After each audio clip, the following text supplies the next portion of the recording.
success and, at all, but nevertheless there is also good opportunities and probably also opportunities for transport.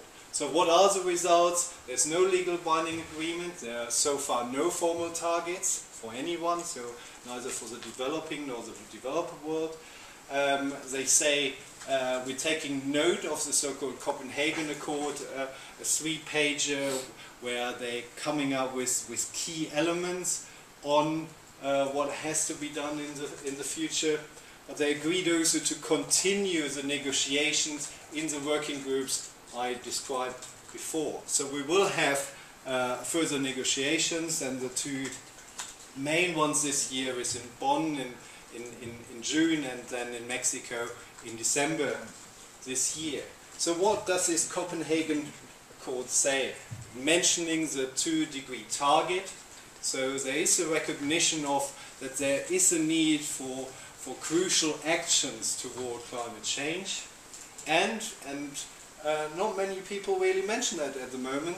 There is an agreement on a kickstart finance from now on $30 billion between 2010 and 2012, and this should grow to 100 billion US per annum by 2020. So there is a crucial element, which the first time the world actually sit together and saying we want to finance mitigation and adaptation in the developing world.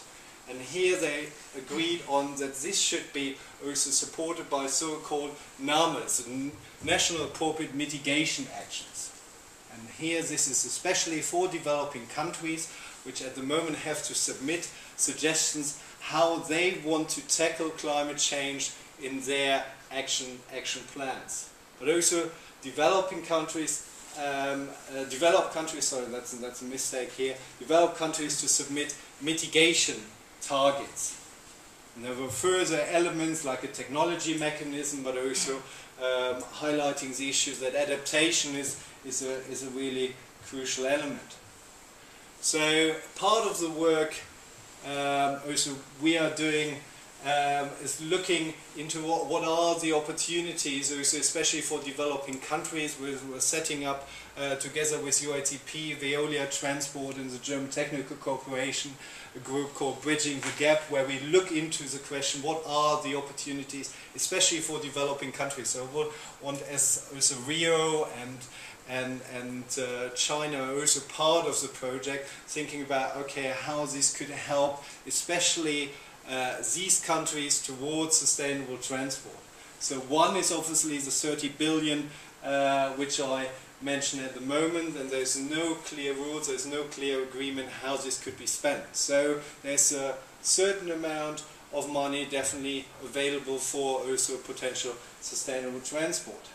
Secondly, NAMAs, so National Appropriate Mitigation Actions. Countries had to submit or can still submit their current actions which they want to do in the current years, and we analyzed the current submissions by the countries, and they're highlighting transport is crucial, and we want to do something to work against the business as usual scenario, against the high level of motorization, not just for climate change, because especially what we observe in developing countries, but also in developed countries, the main driver will be never climate change.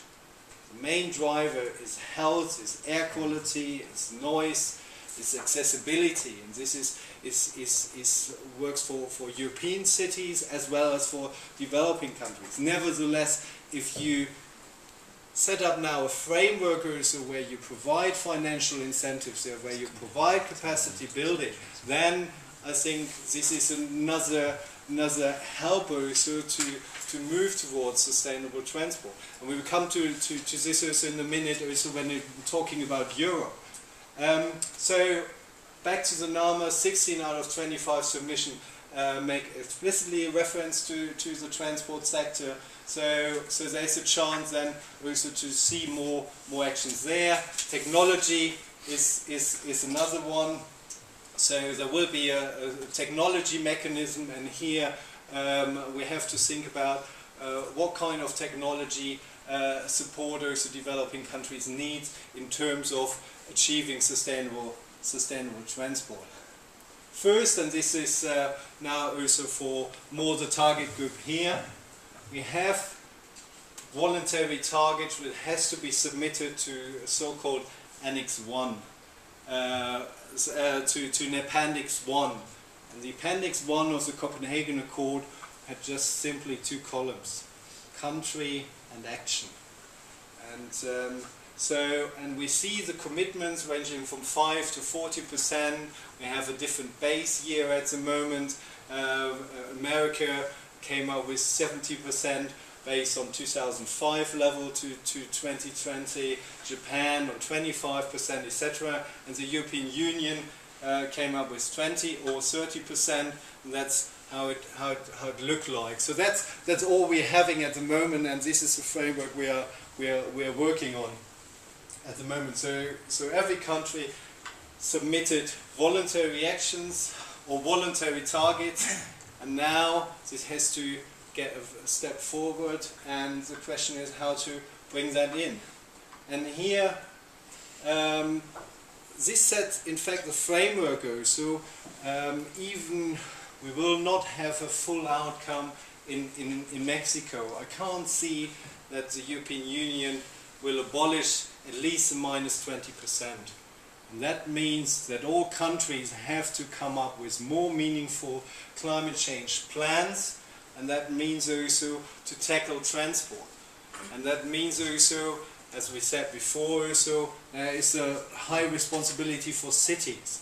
And if cities like it or not, they have also to support and partly also to deliver.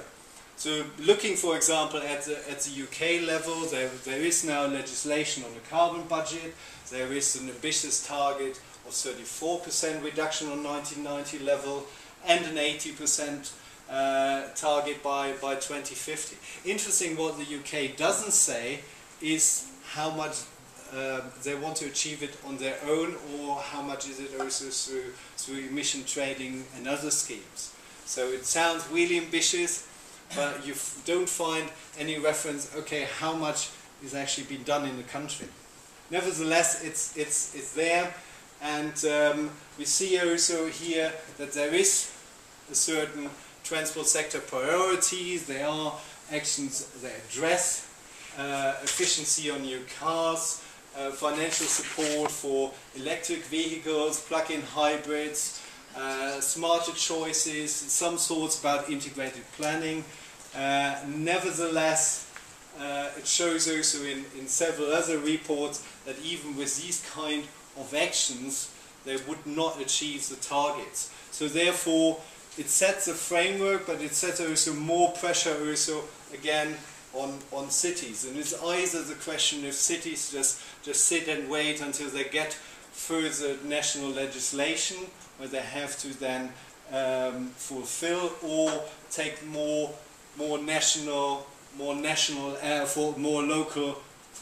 local actions. And here, and I'm pleased to see that also with the Catch platform, there are also cities which are taking actions, which are aware of the problem, and saying we want to be champions, we want to start that, and we want to avoid having a strong legislation, but we want to do it in advance. But also we are doing that not just for carbon, but we are talking here about sustainable transport, and I think that's also quite interesting to see. Nobody would really just came up with